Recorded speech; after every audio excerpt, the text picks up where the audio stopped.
what does Reverend Barber think about this great, big, bad bill? You know, I've always spoken about us having to articulate how things really are, right? In other words, what is murder? Murder is knowingly causing the death of somebody from your actions, right? Manslaughter is, well, I killed somebody. I didn't, involuntary manslaughter. I killed somebody. I really didn't want to do it. But murder is more there's a level between murder where the thing that you do could cause death, right? You're not sure, but it could cause death.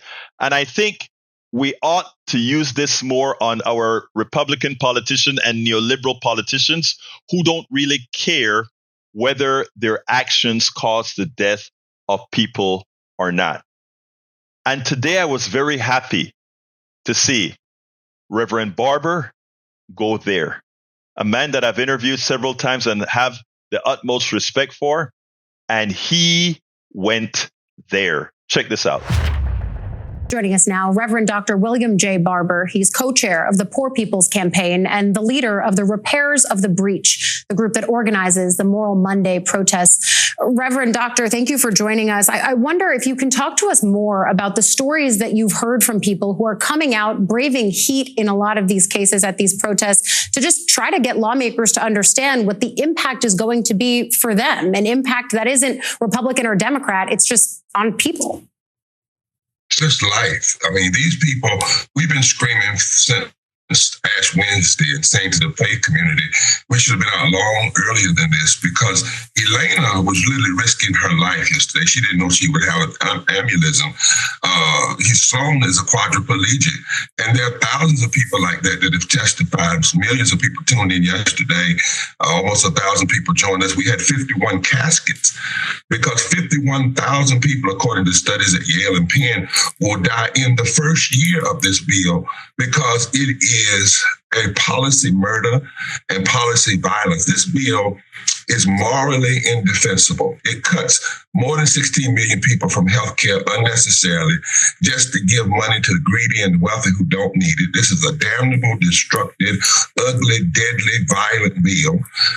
It is constitutionally inconsistent because these people swore to provide for the general welfare of all people and to ensure justice. There's no justice about this. And this bill is economically insane. I mean, the amount of money that's being transferred from poor and working people to the wealthy that don't need it. This is the biggest transfer of wealth that was then was transferred from the slave master, from the slaves to the slave master. I mean, this is civilizational changing stuff. This is harmful and deadly. I almost cry when I sit there and look at Hurley, how she risked her life yesterday to come from West Virginia. And what we're saying to the Democrats is, this is who you should be putting on. These are the people we should be showing America. This doesn't have a damn thing, to do with Democrat and Republican and white and black and North and South. We're talking about passing a piece of legislation that's going to kill people year after year after year after year, and it is morally indefensible.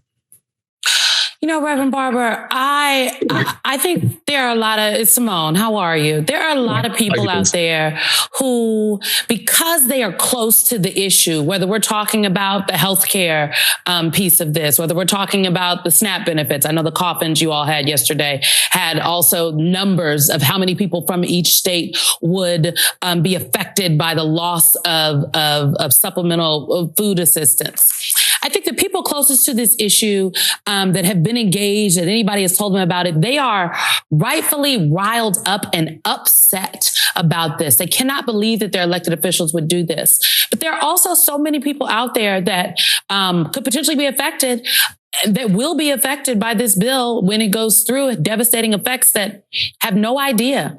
How are you taking your message to some of these people in some of the most remote places across this country that you have organized in for a very long time, so that they are aware of what is happening and what the consequences would be if this legislation goes through?